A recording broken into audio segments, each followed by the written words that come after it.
మీరు జీవితంలో ఎదగాలి అంటే ఈ 5 కంపల్సరీగా వదిలేయాలండి. అందులో నెంబర్ 1 మీకు కనుక షార్ట్ టెంపర్, మతిమరుపు ఉంటే మాత్రం ఫస్ట్ దాన్ని అర్జెంట్‌గా వదిలేయండి. ఎందుకంటే ఈ జనాలు మిమ్మల్ని ఒక పిచ్చోళ్ళలాగా, ఎర్రోళ్ళలాగా మిమ్మల్ని పిచ్చి పిచ్చిగా వాడేసుకుంటారండి. మీరు మెడిటేషనే చేస్తారో, లేకపోతే గుడికే వెళ్తారో, లేకపోతే కాన్సంట్రేషన్‌గా గుర్తుంచుకుంటారో, ఏం చేస్తారో తెలీదు గానీ మీరు మతిమరుపు మాత్రం ఫస్ట్ వదిలేయాలండి. ఇక నెంబర్ 2 కోపం అండి. కోపం రాని మనిషి అంటూ ఉండడు. కోపం రావాలి. కోపం వచ్చిన వాడే మనిషి మంచోడు. కానీ ఆ కోపాన్ని వ్యక్తపరిచే ముందు కొన్ని నిమిషాలు ఆగండి. ఎందుకంటే మనకు కోపం వచ్చినప్పుడు దీనికి కనెక్షన్ కట్ అవుతుంది. మనం ఏం మాట్లాడుతున్నామో మనకు సోయిలో ఉండం.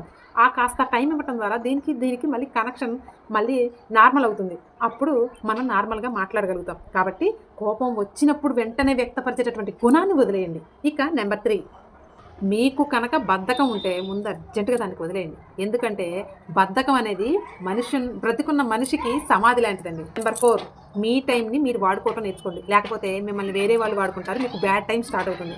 ఇక నెంబర్ 5 మీ ఎంట్రీ మహారాజులాగా, మహారాణిలాగా ఉండాలి అంటే టైంకి వాల్యూ ఇవ్వండి. అంటే మీరు ఎక్కడికన్నా ఆఫీస్‌కి వెళ్ళాలనుకోండి, 9కి వెళ్ళాలనుకోండి, 8:59కే అక్కడ ఉండండి. అప్పుడు మీ ఎంట్రీ మామూలుగా ఉండదు. సూపర్ స్టార్ లాగా ఉంటుంది.